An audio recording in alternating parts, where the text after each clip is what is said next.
सन्माननीय संयोजक, वंदनीय व्यासपीठ, स्पर्धक आणि श्रोते हो, मी कोड क्रमांक 9 तुमच्यासमोर विषय मांडित आहे सोशल मीडियाचा अतिरेक. आपला महाराष्ट्र हा छत्रपती शिवाजी महाराजांचा वसा आणि वारसा आणि शाहू फुले आंबेडकर यांच्या विचारसरणीचा आहे. हे त्यांच्या सोशल मीडियाने दाखवून दिलेले आहे. परंतु आजची मुले एकत्र येऊन गोट्या, विटीदांडू, लपाछपी अशा मैदानी खेळाकडे न वळता मोबाईलवरून मोबाईलची पातळीपर्यंत सोशल मीडियावरती मेसेजेस पाठवणे, त्यामध्ये गेम खेळणे यामध्ये रममाण झालेले आहे. सोशल मीडियामुळे कित्येकांचं आयुष्य घडलं तर कित्येकांचं आयुष्य भटकण्यास मीडिया जबाबदार आहे. सोशल मीडिया हा शब्द कानावर पडताच आपल्या डोळ्यासमोर विविध चित्र निर्माण होतात. कित्येक फेक अकाउंट असणारा फेसबुक अथवा आपल्याला फसवणारा व्हॉट्सअप, घरी मायबापांचं नाही ऐकता दुसरे टिवटिव अकाउंट असतं ते ट्विटर, आणि ज्याच्याशिवाय आपलं आयुष्य टायर पंचर झाल्यासारखं वाटतं ते युट्यूब. या सर्वांचा जाळ म्हणजे सोशल मीडिया. ही समाज माध्यम तर माध्यम असतात, मात्र जुनी माध्यमही एका विशिष्ट व्यक्तीकडून समाजाला संदेश पोहोचवतात. सोशल मीडियाचा एवढा अतिरेक झालेला आहे की आजची मुले व युवक खाणं, पिणं, उठणं, बसणं, राहणं याहीपेक्षा महत्त्वाचं झालेलं आहे. सोशल मीडिया आर्थिक, सामाजिक, सांस्कृतिक आणि कौटुंबिकांच्या आयुष्याशी निगडीत आहे. सोशल मीडियाचा एवढा अतिरेक झालेला आहे की 21 तास अभ्यास करून कलेक्टर झालेले महाबाप कुठे, आणि आता 21 तास चॅटिंग शेअरिंग करून दिवस वाया घालणारे महाबाप कुठे.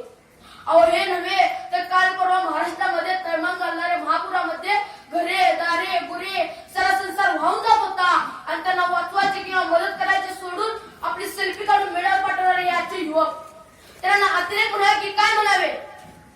आजच्या युवकांची जबाबदारी व कर्तव्याचा भान नसणारा युवक जेव्हा अजाणतेपणाने सोशल मीडियाचा वापर करतो तेव्हा हीच सोशल मीडिया समाजासाठी आणि समाजाची आहे, अर्थातच सोशल आहे. आजच्या युवकांचं मन व्हॉट्सअपच्या स्टेटसला दिलेलं आहे.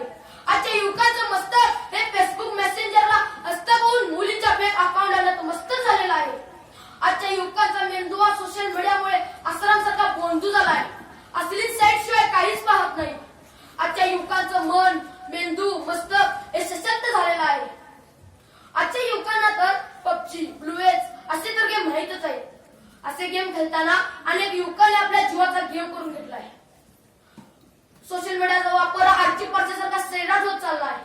वयाच्या 23व्या वर्षी स्वप्नात स्वातंत्र्याचे स्वप्ने पाहणारा, हसत पासावर करणारा, सळसळत्या रक्ताचा धगधगता अंगार भगतसिंग मात्र कोणाला माहिती नाही. मात्र आजच्या युवकांना ऐश्वर्याच्या मुलीचं आणि सैफलखानच्या मुलाचं मात्र नाव माहिती आहे. सोशल मीडियावरती शेतकऱ्यांना कर्जमाफी व्हावी म्हणून पोस्ट टाकणारे अनेक युवक आहेत. परंतु आपला बाप शेतामध्ये राब राबतो, त्या बापाला शेतामध्ये मदत करायची सोडून तो युवक सोशल मीडियावरती हात ठेवतो. संत तुकाराम महाराज असे म्हणायचे की पुत्र हवा ऐसा गुंडा त्याचा तिन्ही लोकी झेंडा. मात्र आजच्या युवकांची अवस्था अशी झालेली आहे की पुत्र झाला ऐसा गुंडा त्याचा सोशल मीडियावरती झेंडा.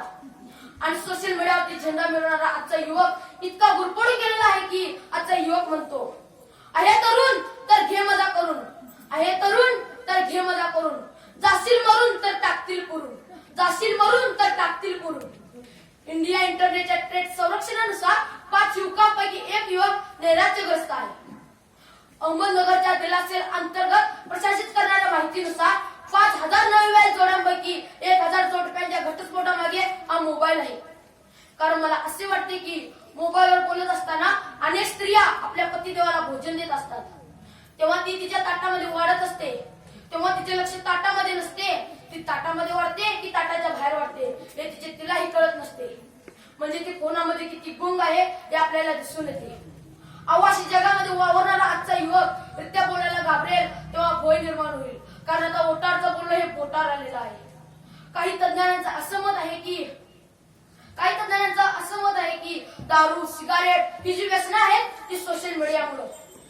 काही तरुण आपल्या मित्रासोबत किंवा परिवारासोबत आंबोली किंवा आपल्या सोंडीगावच्या धबधब्यावरती जातात. त्या ठिकाणी मद्य पिऊन आपल्या अतिउत्साहीपणामुळे पाण्यामध्ये किंवा उंचावरून उडी घालतात. त्यामुळे त्याचा जीव गमावा लागतो. सोशल मीडियामध्ये काही चांगलं पण घेण्यासारखं आहे असा आजच्या युवकांनी विचार केला पाहिजे. आम्ही आजचे तरुण समाजसेवक